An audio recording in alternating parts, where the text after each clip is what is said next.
infeksi pada traktus urinarius. Semua koloni kuman yang menyebabkan terjadinya infeksi di sana itu disebut dengan infeksi saluran. Ketika kuman itu misalnya mau nempel, nah dia kalau kita kencing kita lancar, dia akan tetap flushing pada wanita-wanita di usia sudah menopause. Nah itu ada kelainan hormon, progesteronnya itu nanti dia akan menyebabkan lactobacillus tadi yang flora normal yang membela kita harusnya itu nggak bisa hidup. Nah jadi cenderung infeksi itu lebih gampang terjadi. Ya jadi kalau semisal minumnya cukup, kalau secara teori sebenarnya ya minum yang dikatakan cukup itu adalah ketika produksi kencing adalah 2,5 liter per hari. 3, 2, 1.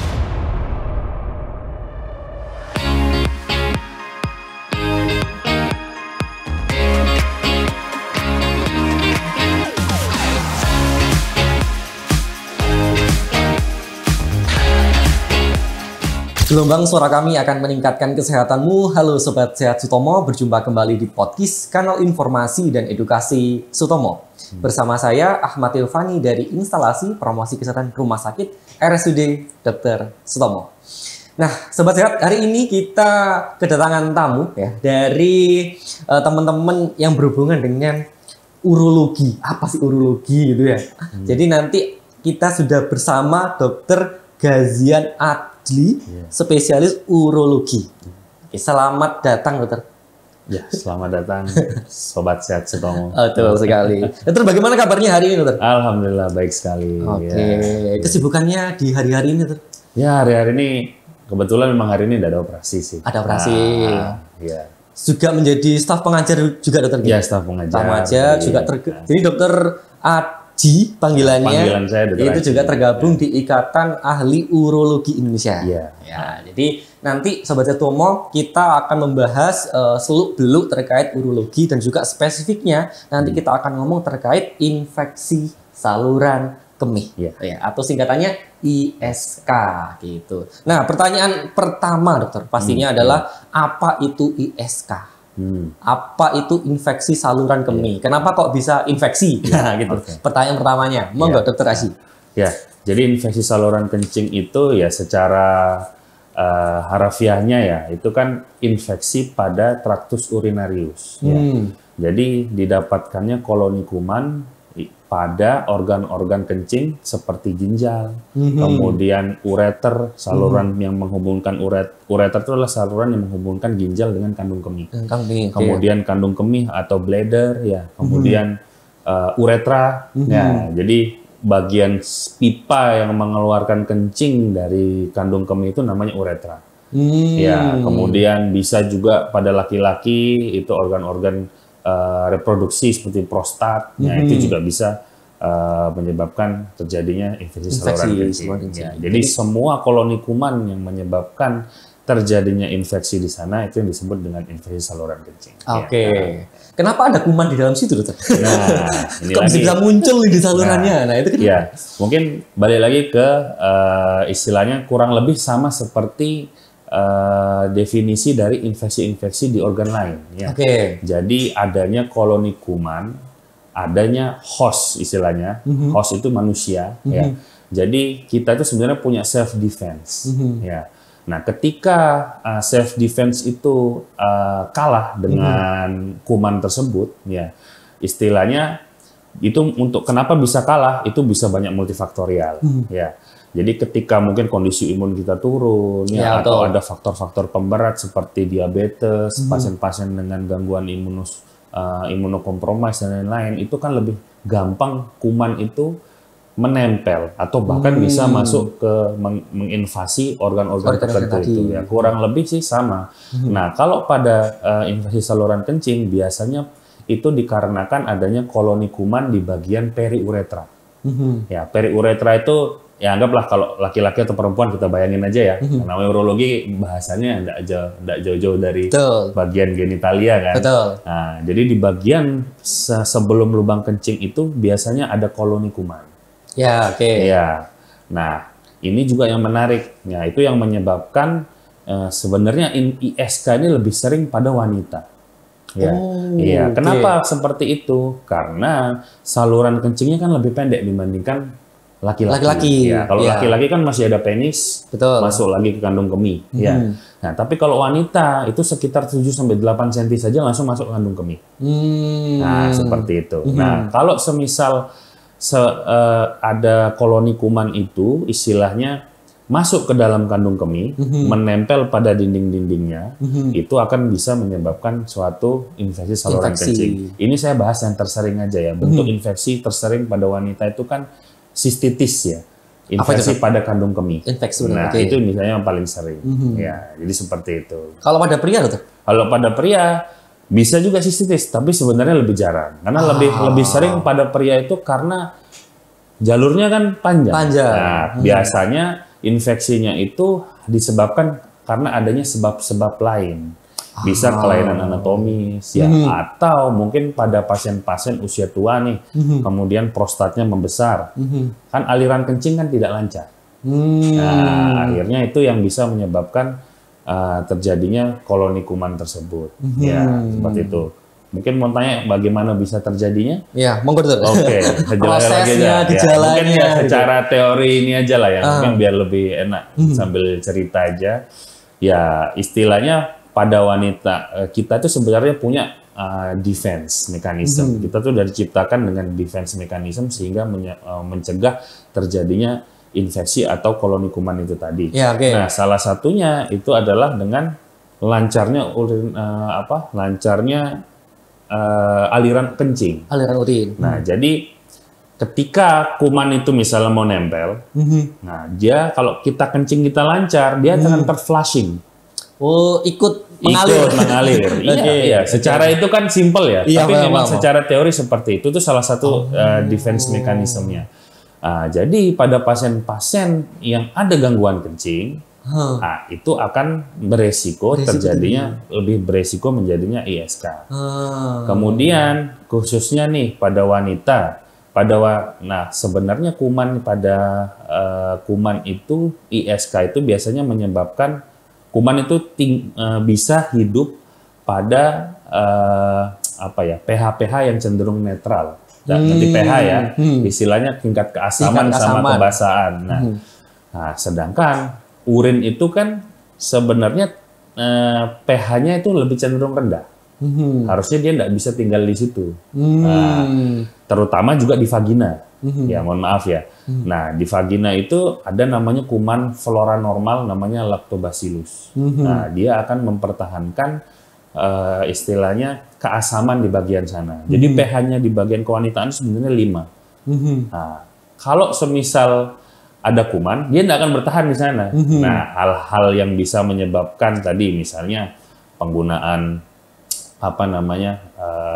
sabun-sabun asal-asalan lah. Iya, yang nggak sesuai. Iya, tidak sesuai. Kemudian ya saving kan di daerah sana kan kadang kita pakai bahan-bahan kimia tertentu. Iya. Nah, terus kemudian nih pada wanita-wanita di usia sudah menopause, nah itu ada kelainan hormon. Ya. Nah, progesteronnya itu nanti dia akan menyebabkan istilahnya Lactobacillus tadi yang flora normal yang membela kita harusnya itu nggak bisa hidup.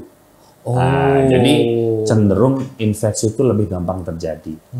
Ya, gitu. Tentaranya. Iya, tentaranya. Ya, intinya hostnya itu harus kuat. Harus kuat, betul. Makanya kita misalnya capek sedikit aja kan, imunitas turun.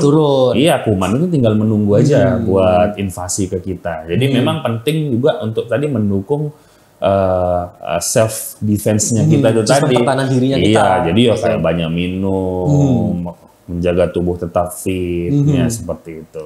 Terus yang dirasakan pasien Dokter, ketika ISK itu terjadi kepada mereka gitu, yang dirasakan itu apa gitu ya? Aku kena nih gitu misalnya. Itu gimana tuh? Ya, pertama-tama kan infeksi saluran kencing sudah saya bahas bisa di semua organ kemih. Betul. Dan itu kerap kali memang keluhannya berbeda-beda. Saya bahas mungkin yang paling sering aja. Misal pada sistitis itu kan gangguannya adalah pada kumannya itu menginvasi kandung kemih.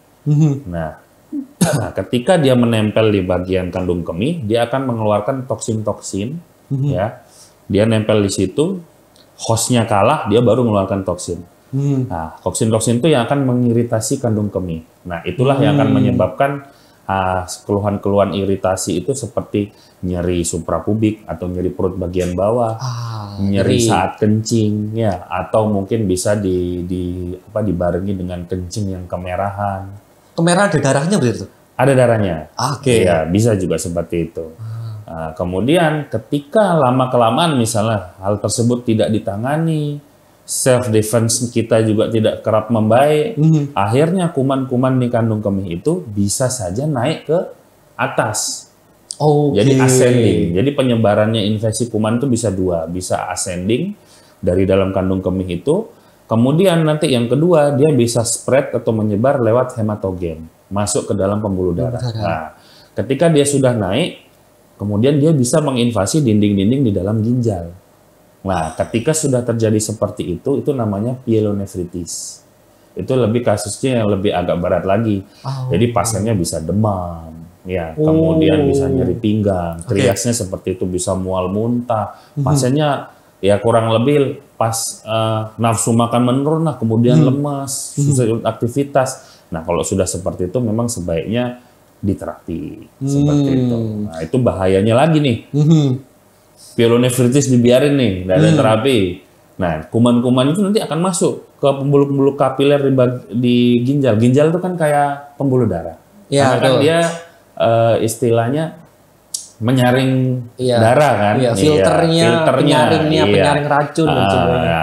Otomatis akan ada hubungan kencing sebenarnya secara tidak langsung ya pada pembuluh darah. Nah, kalau sudah masuk ke dalam darah itu akan menyebabkan namanya infeksi sistemik. Ya, infeksi sistemik itu yang disebut dengan sepsis atau infeksi yang berat lah istilahnya, itu dan itu tingkatnya lebih tinggi lagi. Itu malah yang bisa berbahaya sebenarnya. Jadi momen yang pas untuk pasien segera ke fasilitas kesehatan itu ketika seperti apa?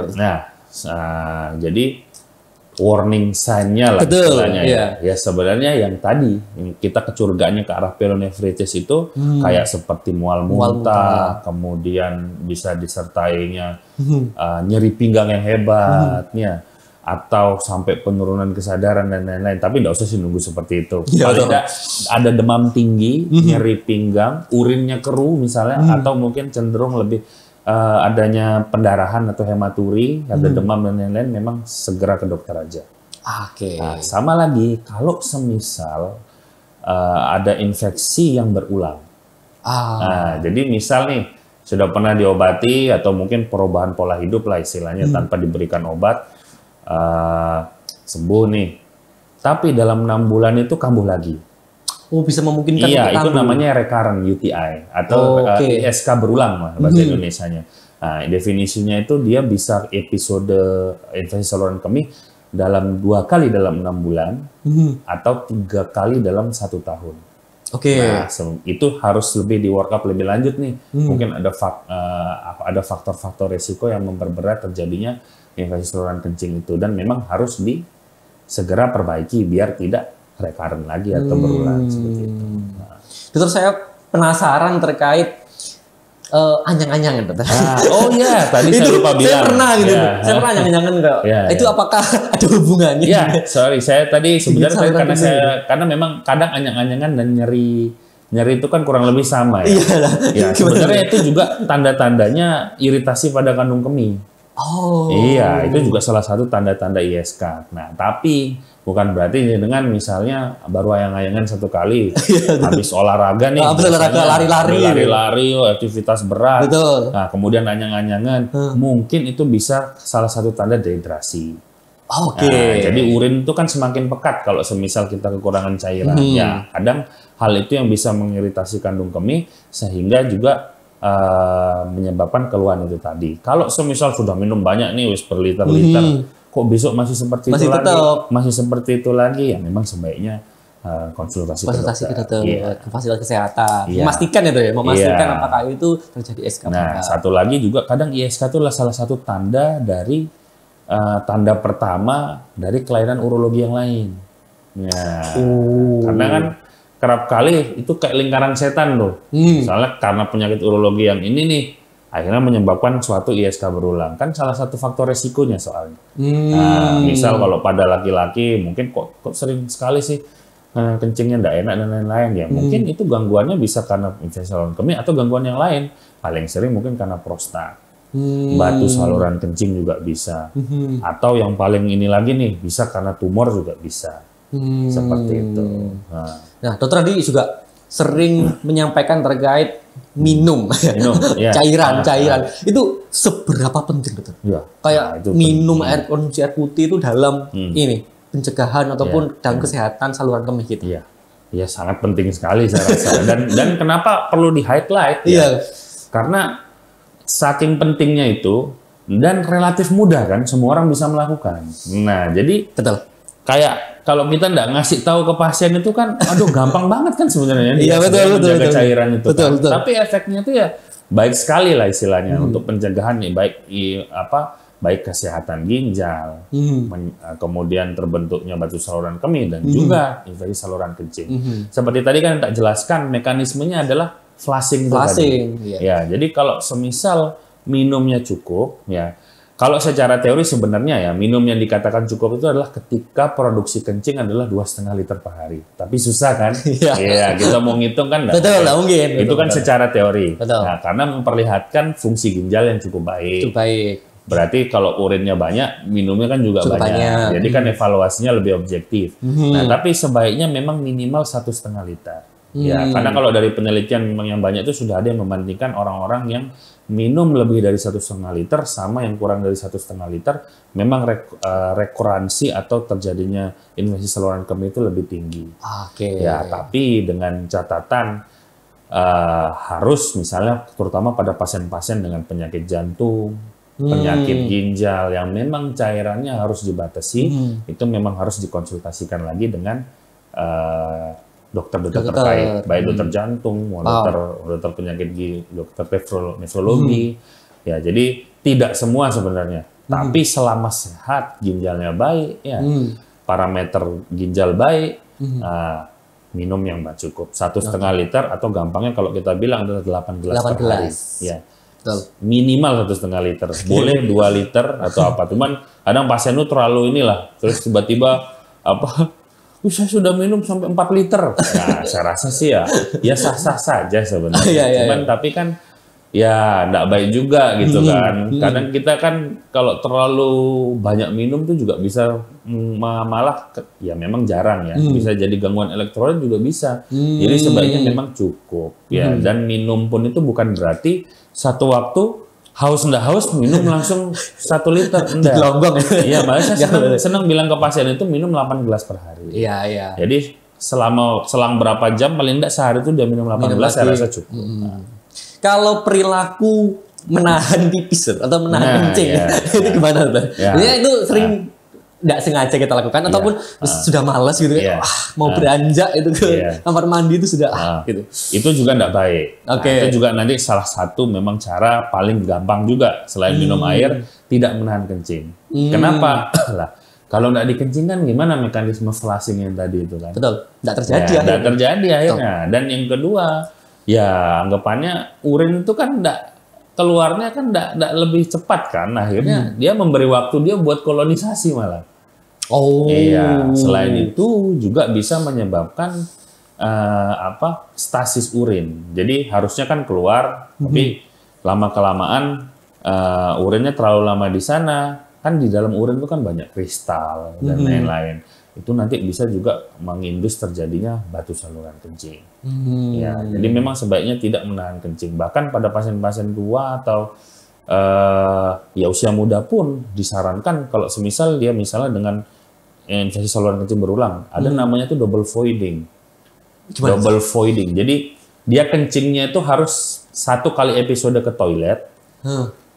Kencing nih, merasa sudah lampias, coba dikencingkan lagi. Jadi istilahnya sampai benar-benar kosong. Habis. Iya. Oke. Tapi memang bukan untuk semua. Iya. Tapi biasanya kita mengedukasi seperti itu pada orang-orang yang istilahnya kok bolak-balik infeksi saluran kencing dan lain-lain, ya sebaiknya memang bisa dilakukan seperti itu. mengkonsumsi minum yang cukup, terus tidak menahan yang kedua. kencing. Oke. Ada lagi tidak? Ada lagi banyak sekali. Ya. Langkah sederhana sebelum terjadi. Nah, Iya, ya. Ini lagi apa? Menjaga kebersihan daerah. Paling simpelnya nih kan, itu kan bisa jadikan habit lah istilahnya. Setelah BAB nih, ya, ini khususnya perempuan sih sebenarnya.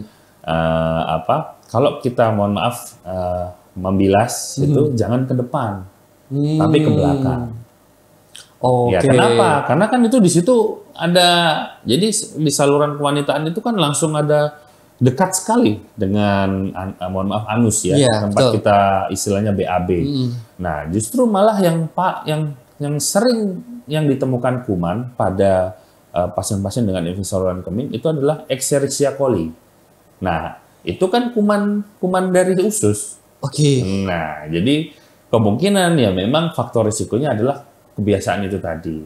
Ya karena posisinya cukup dekat. Iya, Bang. Nah, akhirnya kan kuman ada yang tadi berkoloni dulu dia nih di pintu gerbangnya uretra. Iya, betul. Menunggu kesempatan bisa masuk ke dalam kandung kemih. Akhirnya jadilah infeksi saluran kencing. Kemudian lagi adalah menjaga kebersihan di sana juga dengan rutin mengganti celana dalam. Ya, istilahnya jaga kebersihan lah. Iya, betul. Sama jangan menggunakan yang terlalu ketat. Ya, seperti itu. Sebaiknya sih seperti itu.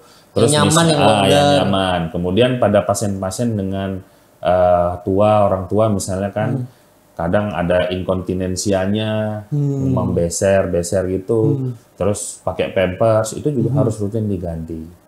Ya, terus ada lagi ya olahraga. Ya, pada memang beberapa penelitian juga obesitas itu dapat menyebabkan resiko terjadinya infeksi saluran kencing. Ya, bahkan orang yang dengan penurunan berat badan itu dari hasilnya ISK-nya itu malah lebih berkurang. Ya, jadi seperti itu. Dan itu juga kan bisa menjaga tubuh juga tetap fit. Imun juga baik. Ya, ada lagi nih yang menjauhi, istilahnya mengurangi bukan menjauhi ya, minum-minuman yang banyak gulanya. Kemudian minum-minuman seperti teh sama kopi, kalau semisal memang ada gejala ISK dan lain-lain sebaiknya itu dikurangi. Dulu. Karena kandungan kafein dan lain-lain itu bisa menyebabkan iritasi pada kandung kemih. Ya, makanan pedas juga bisa. Kalau semisal minum minuman yang banyak gula, ketika konsumsi gula itu banyak, ya kandungan gula di dalam urin itu kan juga tinggi, ya secara tidak langsung. Nah, itu akan menyebabkan environment yang baik buat kuman. Iya. Semakin cepat berkembangnya. Jadi sebaiknya memang ya makanan manis itu sudah dikurangi lah pada orang-orang dengan risiko terjadinya itu tadi. Terus ini lagi nih pada kasus-kasus pada wanita misalnya nih Kegel exercise. Apa itu? Penguatan otot panggul. Biasanya sih kalau saya suruh pasien minta tolong anaknya Bu, lihatkan di YouTube Kegel exercise. Latihannya kan simpel sebenarnya. Ya cuman kayak mengedan, gerak-gerakan bagian kaki bagian bawah ini. Ya itu juga bisa mengurangi terjadinya risiko saluran kemih. Karena kan saluran anatominya kan juga berpengaruh. Penguatan otot untuk mengeluarkan kencing itu kan sangat berpengaruh. Cuma di bagian pinggul ini kan banyak otot. Betul. Dan beberapa penelitian lagi yang pernah saya baca itu menaikkan lutut ketika pipis, ya pipis atau BAB, ya sebaiknya memang lutut lebih tinggi daripada panggul. Posisi jongkok. Iya, kadang itu bisa ada yang bilang dia lebih meluruskan saluran uretranya. Jadi mungkin lebih lancar lah istilahnya pipisnya. Oke, paham.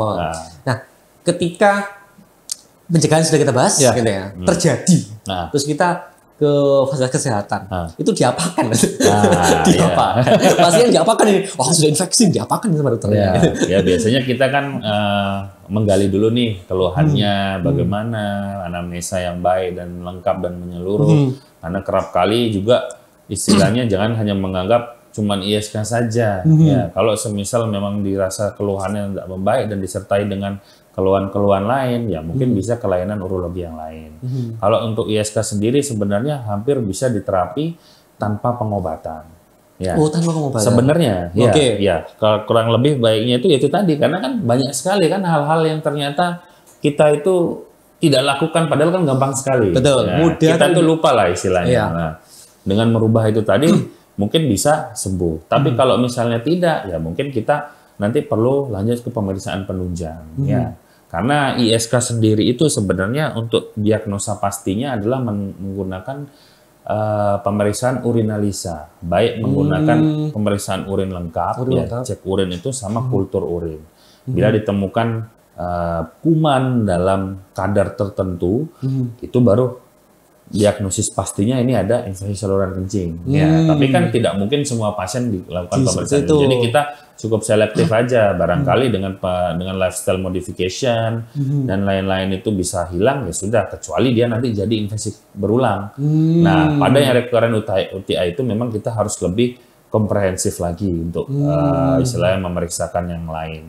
Ya, misal kalau demam ya kita cek darah dan lain-lain. Nah, untuk pengobatan sendiri, kalau semisal dengan lifestyle modification itu tadi masih tidak membaik, dan dari hasil penunjang menunjukkan ke arah suatu infeksi saluran kemih, biasanya baru kita berikan antibiotik. Oke. Ya, antibiotik itu, nah ini juga yang perlu itu juga sebagai saran sebenarnya ya. Tips untuk mencegah ISK juga adalah kurangi konsumsi antibiotik tanpa anjuran dokter. Kenapa? Iya. Jadi itu tuh sebenarnya kalau laporan di dunia itu ya 15% seluruh penggunaan antibiotik di seluruh dunia itu adalah untuk penggunaan kasus infeksi saluran kencing. Oke. Dan kerap kali memang tidak saking banyaknya loh ya itu. Iya. Nah, akhirnya kalau penggunaan antibiotik itu yang pertama dia akan mematikan flora normal. Nah, tadi mekanisme kita itu tadi. Sistem pertahanan dirinya. Sistem pertahanan kita juga turun kan. Nah, yang kedua resisten kumannya. Kebal. Kebal akhirnya. Kalau misalnya kebal, ketika kita memang benar-benar membutuhkan antibiotik tersebut, malah sudah tidak bisa. Ya, jadi memang kadang kan gampang lah kita beli di apotek. Tapi syukurnya sih alhamdulillah sekarang peraturan di apotek kan untuk antibiotik sudah harus pakai resep dokter. Ya. Dan kalau untuk terapi-terapi lain itu mungkin memang bisa menggunakan imunoprofilaksis juga ada yang membahas. Tapi memang agak kurang istilahnya terjangkau lah istilahnya, itu seperti vaksin dan lain itu memang ada. Oh, ada. Ya, secara guideline juga disarankan pada yang rekurensi. Oh, yang rekurensi itu yang infeksi tadi berulang yang 2 kali tadi. dalam 6 bulan, 3 kali dalam 1 tahun. Nah, itu boleh diberikan sebenarnya. Tapi kalau untuk yang kasus simple ya, misal cuma sistitis aja, nyerinya nggak seberapa, ya mungkin dengan lifestyle modification, minum cukup itu tadi, terus ini juga nih jus cranberry. Nah, itu lagi banyak dibahas. Ya, jus cranberry itu dikatakan bisa mengurangi terjadinya infeksi saluran kencing atau berulangnya infeksi saluran kencing seperti itu. Jadi kalau nanti di Sutomo, berarti nanti pasien itu bisa mengarah langsung ke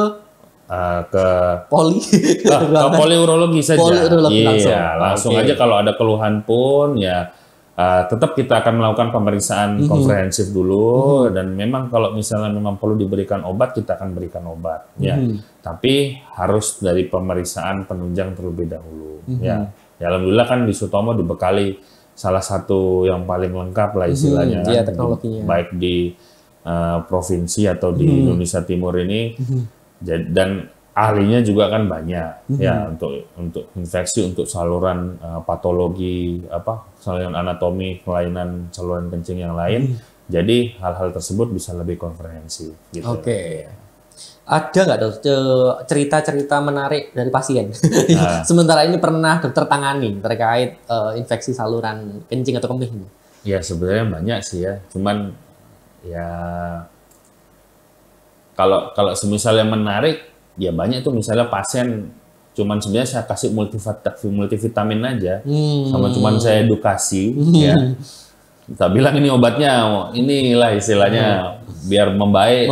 Ya, tapi dengan perubahan pola hidup tadi, balik itu sudah baik. Jadi kan saya nggak perlu, maksudnya istilahnya senjata antibiotik dan lain-lain itu masih saya simpan. Betul. Nah, itu banyak seperti itu. Saya rasa sih itu cukup menarik, ya. Jadi terkadang kita banyak yang berpikiran kan kalau di masyarakat itu ini kalau infeksi semua Sudah pasti antibiotik harus gitu. kasih antibiotik Betul, dan betul, lain-lain, obat dan lain-lain, dan memang bilang kan semua ini pasti infeksi saluran kencing. Ya enggak, kadang tidak selalu, mungkin ada kelainan urologi yang lain yang menyebabkan infeksi saluran kencing itu tadi. Karena kalau mendengar kata infeksi itu sudah munculnya di benak itu. Iya. Wah, ini infeksi gitu. Iya. Pasti obat-obatan Obat. yang kuat dah gitu, Iya, mindsetnya iya, di situ misalnya. Nah, padahal tadi banyak perilaku-perilaku yang mudah Iya, kita mudah lakukan sekali. untuk mencegah itu. Iya, sebenarnya ada lagi sih. Ya, kayak cuman memang agak tabu juga ya kalau kita bilang. Sebenarnya perilaku seksual itu juga bisa menyebabkan kayak bergonta-ganti Pasangan, betul. Ya, memang nanti hubungannya juga ke infeksi menular seksual kan. IMS, Karena infeksi saluran seksual itu kan ada namanya gonore ya. Iya, gonore. Sama GO itu juga bisa menyebabkan infeksi saluran kencing. Uretritis dan itu juga bisa. Jadi faktornya itu adalah bisa dari dalam, dari imun kita Dari sendiri, atau bisa faktor dari eksternal itu tadi. Salah satunya adalah ya gonta-ganti pasangan itu tadi, ya terutama pada wanita nih, kan namanya itu kan dekat sama organ reproduksi kan ya, lubang jalan lahir dan lubang untuk istilahnya senggama dan lain-lain. Penggunaan kondom dan spermisida, nah, itu juga bisa menyebabkan matinya flora normal di bagian sana dan iritasi itu juga bisa. Ya, tapi bukan berarti tidak boleh digunakan ya. Nah, perilaku yang perlu dicatat ya, dan ini memang sudah disyaratkan di guideline adalah ketika sebelum melakukan hubungan seksual itu sebaiknya dikencingkan dulu. Iya, sama membersihkan area genitalia baik laki-laki dan perempuan sebelum melakukan hubungan seksual dan setelah melakukan hubungan seksual. Itu dijaga kebersihannya, dibersihkan lagi. Ya, karena kan ya namanya kita kan nggak tahu, pasti kan faktor dari yang lain mungkin kamu bersih tapi yang lain kan enggak, kan bisa saja seperti itu. Meningkatkan resiko lagi. Resiko lagi. Oke.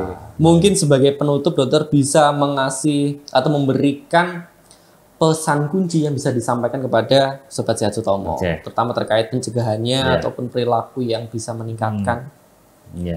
Ya, untuk mencegah itu sebenarnya jangan untuk menunggu sakit ya. Jadi istilahnya jangan menunggu. Ya, jangan sudah sakit baru sama merubah gaya hidupnya. Betul, jadi kan adanya podcast seperti ini kan juga orang-orang kan lebih meningkatkan kesadaran lah. Jadi sebelum sakit hal-hal yang memang mudah dilakukan seperti minum air itu tadi cukup, menjaga kebersihan genitalia, kemudian tadi olahraga, tidak menahan kencing. Ya, sebaiknya itu kan sehari-hari bisa dikerjakan ya. Sebaiknya ya jangan menunggu sakit, kemudian segera konsultasikan ke dokter bila ada tadi warning sign itu tadi seperti demam, nyeri perut, ya, kencing kemerahan dan lain-lain, dan tidak mengkonsumsi obat tanpa anjuran dokter. Ya, karena itu malah bisa merugikan untuk ke depan harinya seperti itu. Terima kasih Dokter Aji sama-sama atas berbagi ilmunya terkait infeksi saluran kemih. Jadi semoga nanti Sobat Sehat Sutomo bisa memahami ini, bisa mengaplikasikannya di kehidupan sehari-hari. Terima kasih Dokter Aji, sampai jumpa lagi di podcast berikutnya. Terima kasih Mas. Baik, ingat jaga kebersihan, cukupkan cairan, dan juga tetap jaga kesehatan agar ISK menghilang. Bersama RSUD Dr. Sutomo, masyarakat sehat dan menyehatkan.